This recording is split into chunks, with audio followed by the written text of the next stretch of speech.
Alors moi j'adore cet auteur chinois, oui, Qiu Xia, ah ouais, alors c'est sûrement que ça tombe, Qiu Xia Olong, c'est chez Piccolo, c'est Liana Levy, hein, c'est leur collection de poche, ça s'appelle Le Juge-Ti et le poète révolutionnaire. Alors ça c'est un polar, hein. Elle en a écrit vraiment beaucoup sur la Chine, si vous voulez découvrir la Chine de l'intérieur à travers des polars, à travers le suspense, c'est super bien écrit. Alors c'est l'époque d'une impératrice, une des dernières impératrices chinoises, et elle est odieuse, enfin c'est vraiment une caricature. Lui, il est le juge, alors il est un peu faux cul. Enfin, voilà, il est avec elle sans être avec elle.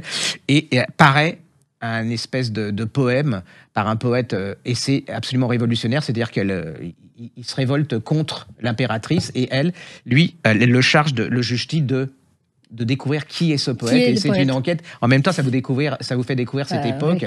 Oui. C'est absolument, voilà, ouais, c'est pas addictif. Et voilà. Et alors, ça me permet de redécouvrir un de mes livres de Yung Chang. Ça s'appelle L'impératrice Cixi.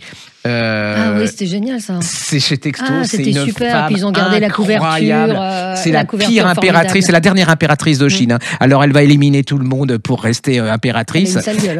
Ah non, mais elle était odieux. Enfin, mais c'est à la fois.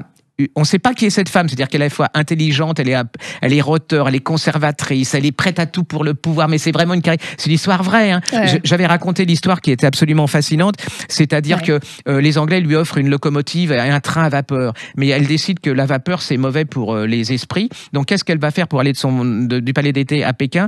Eh ben elle va prendre des esclaves et ils vont tirer la locomotive pour aller du palais d'été, comme ça il y aura pas de vapeur. Tout est comme ça, elle est monstrueuse, mais c'est aussi pourquoi la Chine va s'effondrer. Pourquoi il va y avoir la République dans un temps et après le communisme. C'est un personnage de femme absolument incroyable. Et on rentre dans le harem, effectivement, le harem de la cité interdite où elle vivait entourée de nuques. Hein. Et c'est vraiment bien d'avoir gardé la même couverture. Ah ouais, l'impératrice Cixi, la concubine qui fit entrer la Chine dans la modernité, c'était en collection de poche, en collection texto. Et là aussi, on vous le garantit. Ah oui, puis là, on voit que les femmes peuvent être l'égale des hommes. Il n'y a pas de problème au niveau de la méchanceté.